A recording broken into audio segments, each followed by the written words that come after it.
Venezuela's leftist leader Nicolas Maduro won a new 6-year term on Sunday, but his main rivals disavowed the election, alleging massive irregularities in a process critics decried as a farce propping up a dictatorship. Victory for the 55-year-old former bus driver, who replaced Hugo Chavez after his death from cancer in 2013, may trigger a new round of Western sanctions against the socialist government as it grapples with a ruinous economic crisis. U.S. President Donald Trump's administration is threatening moves against Venezuela's already reeling oil sector. Venezuela's election board, run by Maduro loyalists, said he took 5.8 million votes, versus 1.8 million for his closest challenger Henri Falcon, a former governor who broke with an opposition boycott to stand. "They underestimated me," Maduro told cheering supporters on a stage outside his Miraflores presidential palace in downtown Caracas as fireworks sounded and confetti fell on the crowd. Turnout at the election was just 46.1%, the election board said, way down from the 80% registered at the last presidential vote in 2013. The opposition said that figure was inflated, putting participation at nearer 30%. "The process undoubtedly lacks legitimacy and as such we do not recognize it," said Falcon, a 56-year-old former state governor, looking downcast. Maduro had welcomed Falcon's candidacy, which gave some legitimacy to a process critics at home and around the world had condemned in advance as the coronation of a dictator. Falcon's quick rejection of Sunday's election, and call for a new vote was, therefore, a blow to the government's strategy. Opposition abstainers saw it as vindicating their decision. Falcon, a former member of the Socialist Party who went over to the opposition in 2010, said he was outraged at the government's placing of nearly 13,000 pro-government stands called red spots, close to polling stations nationwide.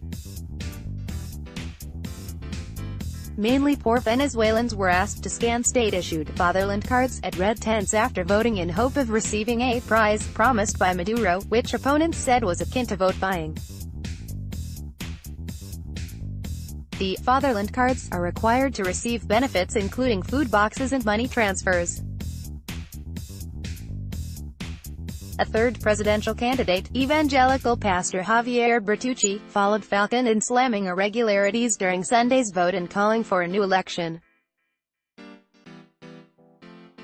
Despite his unpopularity over a national economic meltdown, Maduro benefited on Sunday not just from the opposition boycott but also from a ban on his two most popular rivals and the liberal use of state resources in his campaign. Fighting imperialism, Maduro, the self-described son of former President Hugo Chavez, says he is battling an imperialist plot to crush socialism and take over Venezuela's oil. Opponents say he has destroyed a once wealthy economy and ruthlessly crushed dissent. In many polling stations visited by Reuters reporters, from wealthy East Caracas to the Andean mountains near Colombia, attendance appeared thin. There were lines, however, at poorer government strongholds, where the majority of voters interviewed said they were backing Maduro.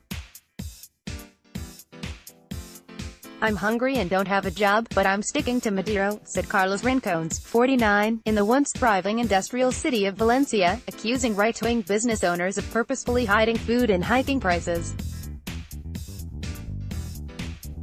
Many Venezuelans are disillusioned and angry over the election. They criticize Maduro for economic hardships and the opposition for its dysfunctional splits. Reeling from a fifth year of recession, falling oil production and U.S. sanctions, Venezuela is seeing growing levels of malnutrition and hyperinflation, and mass emigration. Venezuelan migrants staged small anti-Maduro protests in cities from Madrid to Miami.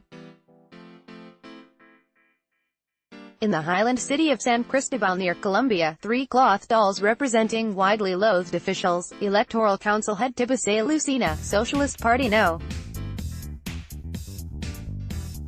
Two Diosdado Cabullo and Vice President Tarek El Aissami were hung from a footbridge. But streets were calm, with children playing soccer on one road in San Cristobal blocked off at past elections to accommodate long voter lines.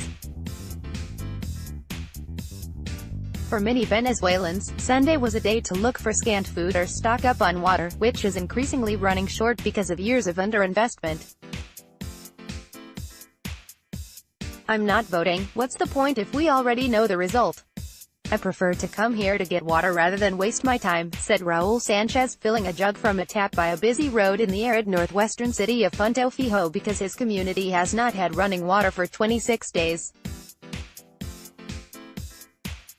With the election behind him, Maduro may choose to deepen a purge of critics within the ruling Chavismo movement. He faces a Herculean task to turn around the moribund economy, with the Bolivar currency down 99% in the past year and inflation at an annual 14,000%, according to the National Assembly.